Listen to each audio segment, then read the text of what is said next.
I'm going to show you how to increase your virtual event show up rates using AI. Now, this is for you if you're running webinars, boot camps, if you're running workshops, any kind of virtual events, summits, roundtables, challenges, whatever it is. I'm going to show you how to use AI voice agents to actually call your leads to make sure that they show up on the calls. And not only that, how to actually get market research out of it. So, how to actually do pre stages of qualification just to see who's opting into your virtual event.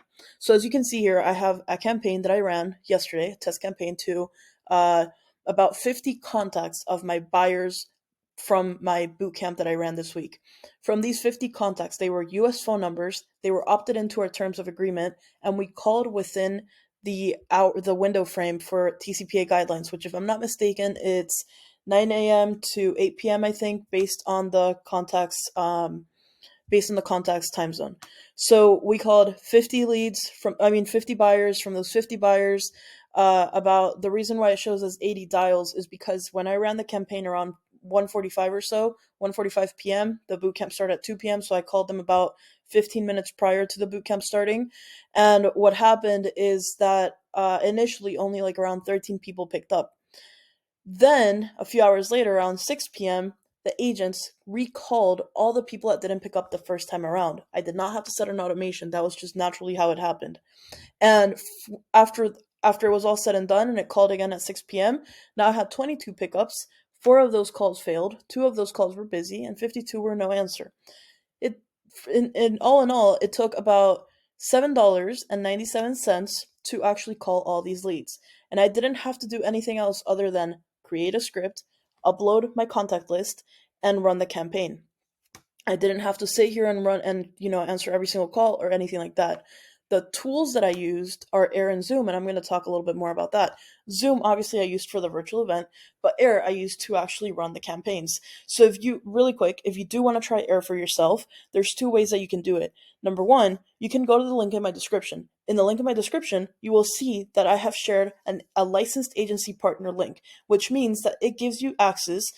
Using an agency partner link gives you access to priority servers, gives you access to early access beta features and API calls. Now, what that actually means, if you've never run a campaign before, why this is important is because especially the priority servers. If you are running campaigns and if you go through air.ai, the general link, the general server, you're going to experience delays. Either you're going to experience delays with running your campaigns or you're going to experience latency in the calls, which is not going to be a fun experience for the people that are actually picking up your calls. But if you use priority servers, you are given priority access to the servers. And so you have actually your own private server. Like we all have a private server as an agency.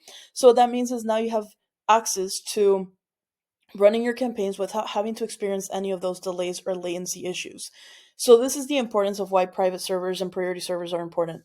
In addition, you also will get priority customer support, and again, this is all because you're using this licensed agency link that I'm putting in the description. Now, the second way to use Air is if you actually don't want to push all the buttons and if you just want to have someone like me set it up for you, right? So if you do want me and my team to set it up for you and your business, then just reach out to us. I'll also leave the link in the description of how you can actually get in contact with us. So either way, this is something that you can try. If you want to do it yourself or if you want to test it out before you actually commit into a full development, that's cool too. Just use the link that I share in the description and you'll get access to a free account. And the way that they monetize is pay per usage. So you'll get billed for minute of inbound, you'll get billed for minute of outbound, and you'll get billed Twilio cost, which is the telephony in the back end. And the pricing, it will show you'll see the pricing when you launch a campaign. It'll show you exactly how many cents per minute that campaign is going to cost you. So in this case, I put a daily budget of $10 and it spent $7.97. Now, just to show you a quick screenshot, and the reason why I'm showing you screenshots is just because I had to like block out a lot of sensitive data, right? I don't want to put everyone's information, phone numbers all over social media, so this is why I took screenshots. But as you can see here, when I had the agent call, so starting here actually, I had the agent call around 1:38 when I started the campaign. 1:38, it processed the first 13 calls. As you can see, some calls took a minute and 25 seconds, 2 minutes, etc., etc. And then, of course, there's some that took about 13 seconds. The 13 seconds are people that picked up and hung up, which, whether they're using an agent or a human, this is natural. This is part of telemarketing, right? You are going to have people that answer and they say, oh gosh, no, and hang up, right? So that is all natural part of the process. And as you can see here, same thing. Now the second campaign, the retargeting campaign, started at 6:14. 6:14, it processed now the other batch of pickup calls. And again, the people that, had less than 30 seconds or so, they were pretty much the ones that like, oh, hey, okay, no, I don't want to talk to you, and hung up. And then to give you a quick demo, a quick high level overview of, at the end after the call, when you click over here where it says read, you have access to call notes. So call notes is pretty much just like a high level overview of how the call went. And then you can actually read the transcript. So in this case, the transcripts is pretty much the agent's pretty much like introducing itself, etc. And then the human is saying like, yes, I will be there. And then the agent goes, okay, do you have a few minutes to answer a quick question? The person's like, sure. And then it starts a little bit of market research, also like getting feedback for how the boot camp's going. This person replied, had a full conversation, right? So I'll show you the script so you can actually see the script as well. And in the script, so I used the advanced editor to set this up. Using the advanced editor means that you actually have to be a little bit better with prompt engineering and conversational AI. If you use a standard editor, that's fine. That should be fine for your purposes. But I used advanced editor, so everything from up top all the way down to here is the entire prompt.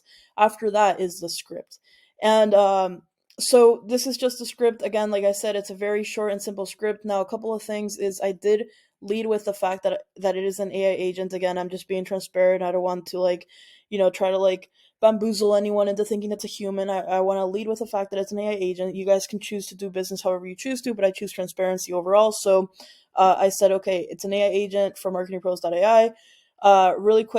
Really quick hack on conversational AI prompt engineering. When you are writing scripts, you want to make sure that you spell things out. So if you're saying like, I'm going to call you at 5, you want to put FIVE, not the number 5. So, and as you can see, every little blurb ends with the question, right? So here, depending on like the reply, will you be there? Yes or no? I pretty much just said, okay, perfect, or no, no worries, I'll send you a replay. I put it in brackets so the agent could choose what to respond with. And then, here I just, again, just for compliance, I was like, calls being recorded, blah, blah, blah. And then in case of any issues, because if, for example, if there is background noise, the agent will go haywire and will not understand. So I led with, I'm in training, bear with me if there's delays in my responses. And then I also added in here, after I asked, like, do you have a few minutes to answer a question? Prospect's like, yes or no. And then I said, okay, great. It also helps if you're in a quiet place. Background noise tends to confuse me, right? So I'm also setting expectations of what could go wrong or what could break if it were to happen. Um, and okay, so basically, and as you can see here, it's like, please do the homework or great. So here you did the homework right again, and then here continues after the end script, the prompt continues. So the main thing that I wanted to share and the main takeaway here is that what I did is the boot camp started at 2 p.m. and I had this call the list at 1:38, so about 20 minutes prior, just to have a conversation. Now, when I ran this campaign, there was two objectives that I had in mind. There was two main goals that I had in mind. The first goal was I want to make sure that people are showing up to the call today. The second goal, because that day I was going to talk about AI agents and I was going to position the AI agents as an upsell offer, I wanted to also have the agent call them and introduce itself to the people in the boot camp so they could see firsthand without me giving them any warning that they were going to be called. That's why I said in the beginning, I called people that agreed to our terms that were US phone numbers and that it was within the legal time windows to actually receive a phone call. So anyways, the whole reason behind all of this was just so that they could actually experience it in action without having any sort of biased experience or knowledge that it even exists in our business. And then once they got the call, they interacted with it. Some of them were bummed that they didn't pick up, right? I started the boot camp and I was like, who answered the agent call? And some people were like, oh, was that number that I just missed a call from? And some people were bummed that they didn't get to speak. But it was a real it was like a real in it was like a real experiment in real time right? And I was just showing them again the power of how to introduce AI into your business. So, like I said, if you have any questions, just let me know. If you want to try this out for yourself, you have two options. You can go and try and do it yourself. I will leave the link to use in the description. Or if you don't want to push any of the buttons, you don't want to do any of the setup, you don't want to do any of the integration, send me a DM and send. Well, I guess it's YouTube. So send me an email or click the link that I'll drop there too. You can just learn a little bit more about us, what we do, how we set it up exactly. You can book a call directly, and yeah, and then any questions, just let me know. Thank you so much for watching this video. If you do like this type of content, make sure to hit the like button and make sure to subscribe. Over the next few weeks, I'm going to be posting more and more and more tutorials on air and conversational AI so that you can deploy AI voice agents into your business. Thanks for watching this video, and I'll see you in the next one.